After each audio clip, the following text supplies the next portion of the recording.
आज मैं फिर से आपके सामने हूं और इस बार प्रैक्टिकल प्रॉब्लम्स ऑन सेट्स पे एक डिफरेंट अलग सा सम लेके आया और इस तरह से ढेर सारे प्रैक्टिकल प्रॉब्लम पे आपको मेरे YouTube पे सॉल्यूशन सम का मिल जाएगा। और इसको अगर हम देखें तो बोलता है in a group of 50 people, in a group of 50 people, 2/7 speak Bengali only and 3/7 speak Hindi only.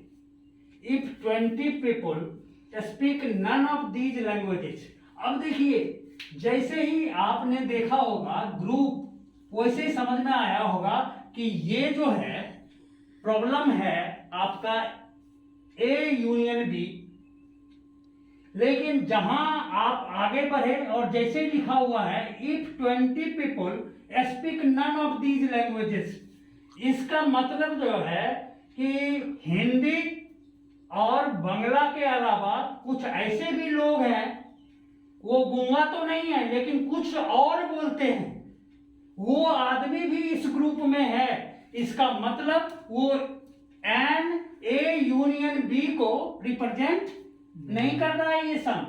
वो क्या बता रहा है कि इसमें एक ये ग्रुप जो है यूनिवर्सल सेट को रिप्रेजेंट कर रहा है। Speak none of these languages and 80 speak both.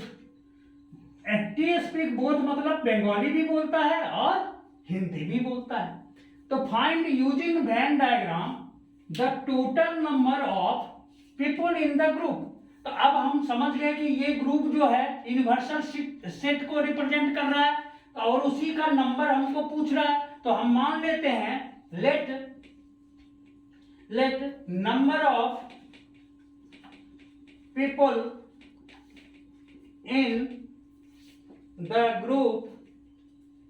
In the group B X. मान लेते हैं कि उस ग्रुप में कितना आदमी है, एक्स आदमी है। अब यहां पर क्या बोलता है 2/7 पीपल, 2/7 जो है स्पीक बंगाली ओनली। 2/7 आदमी किसका, यूनिवर्सल सेट का 2/7 जो है वो बंगाली बोलता है। ठीक है, तो इसको हम लिख लेते हैं बंगाली ओनली बंगाली, यानी ओनली बंगाली मतलब ओनली अगर हम बोले A is equal to people who speaks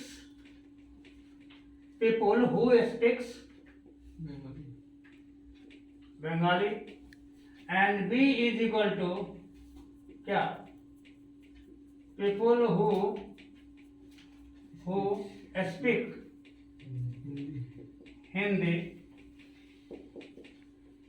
तो अब जो है ये दिया हुआ है only A is equal to कितना, ओनली ए यहां पर बोल रहा है 2/7 of universal set. Universal set में कितना मेंबर माने हैं हम लोग, एक्स।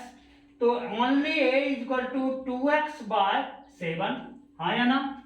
उसके बाद बोलता है 3/7 स्पीक हिंदी ओनली, यानी only B is equal to 3x/7, हाँ या ना। उसके बाद बोलता है यहां पर देखिए 80 स्पीक बोथ, यानी ये भी दिया हुआ है आपको क्या, N A intersection B is equal to कितना 80, ये भी दिया हुआ है, हाँ कि नहीं। हाँ। ये सारे दिए हुए हैं और आपको एक और चीज दिया हुआ है जो बोलता है 20 people speak none of these languages, यानी वो 20 जो है क्या है, वो यूनिवर्सल सेट में है। तो अगर हम वेन डायग्राम के यूज से बनाना है हमको, तो ये इंफॉर्मेशन आपके पास है। अब इसको वेन डायग्राम में हम दिखाएंगे। ध्यान दीजिएगा, ये मान लेते हैं क्या है, यूनिवर्सल सेट। Universal set. ये है आपका यू। दो सेट है, इंटरसेक्शन भी है, इसीलिए दोनों सेट ओवरलैप करेगा, करेगा कि नहीं। ये मान लेते हैं ए है और ये है बी। अब इसके हिसाब से ओनली ए कौन सा पार्ट है भैया, ओनली ए है, ये है कि नहीं, ओनली ए। इंटरसेक्शन इसमें बात दिया हुआ है, ओनली ए मतलब ए माइनस इंटरसेक्शन, तो ये है। और इसका वैल्यू आपको दिया हुआ है कितना, 2x/7। और ये जो डॉटेड वाला है इंटरसेक्शन, इसका वैल्यू दिया हुआ है कितना, 80।